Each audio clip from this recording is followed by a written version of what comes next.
So I'm Chris Pryor, CSIA instructor. I teach the masonry classes here. And let's see, how did I get started in this whole thing? Was originally an engineer. Actually went out to Northeastern a million years ago and studied mechanical engineering and worked for General Electric for quite a while in the gas turbine division in the stator design. Your life was a nozzle the size of about a banana.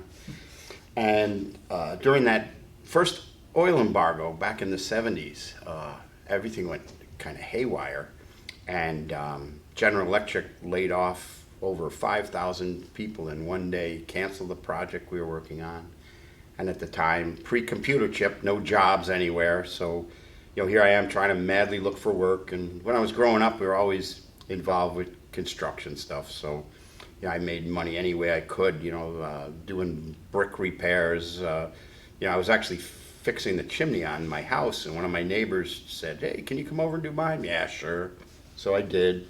I made money that way, and I'd have a job interview, and you'd have to get all dressed up and go, and there's 40 other people there, and you didn't get the job, and it got to the point where I was doing this more and more, and my wife accused me of sabotaging my interview, so I really wouldn't get the job. And so finally we said, hey, you're happy doing this, let's just do it. So that's kind of how it all got started.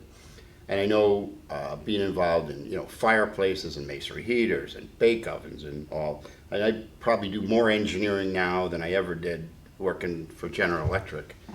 And the other thing I discovered is I'm allergic to cubicles. I mean, I can't even work at a desk. I have to have a table. I don't like my legs to be constrained. So, anywho, that's kind of how I got started in the whole thing. And we ended up starting up like a little sweep operation as well for a while there. And eventually we ended up just going all masonry. It was clearly the big profit center for our company anyway. And as far as how did I ever get into teaching, I already knew I was good at teaching, and apparently everybody says I'm very good at teaching. But I remember going in and listening to some seminar, and people around me have kind of a perplexed look on their face, and I kind of re-explain what the guy just said, and it's okay.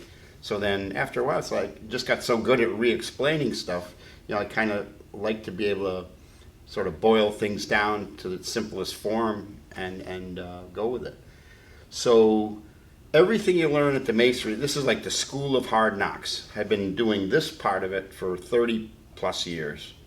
And, we've done some major big stuff, enormous projects with, brick and stone.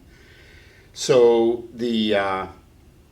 started teaching masonry classes at the conventions for the Northeast Regional and, the National Guild conventions a good long time ago, and they were always very popular, so just kind of keep doing it. So I mean, for me, I am my happiest when I'm here teaching. It's almost like a rush, I guess you could say, and also I truly do enjoy that. So I'm actually kind of winding down. I'm doing fewer and fewer jobs for my own company, Adirondack Chimney, who've been around a good long time, and the Pryor Fire is the fireplace system that I had come up with.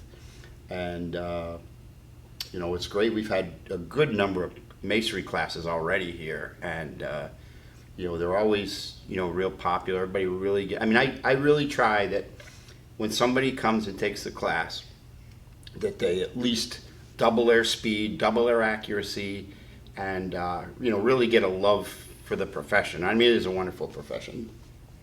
And I'm a comic nut at heart, and one of my teaching philosophies is if you're laughing, engaged, and having a good time, you're learning without even realizing it. So we really keep it pretty light and fun and cracking up and all of that. I know back in college, I had a physics professor that was like a stand-up comic. He was so funny, the crazy examples, and everybody in the class got an A. I mean, everybody really learned well by keeping it light and fun.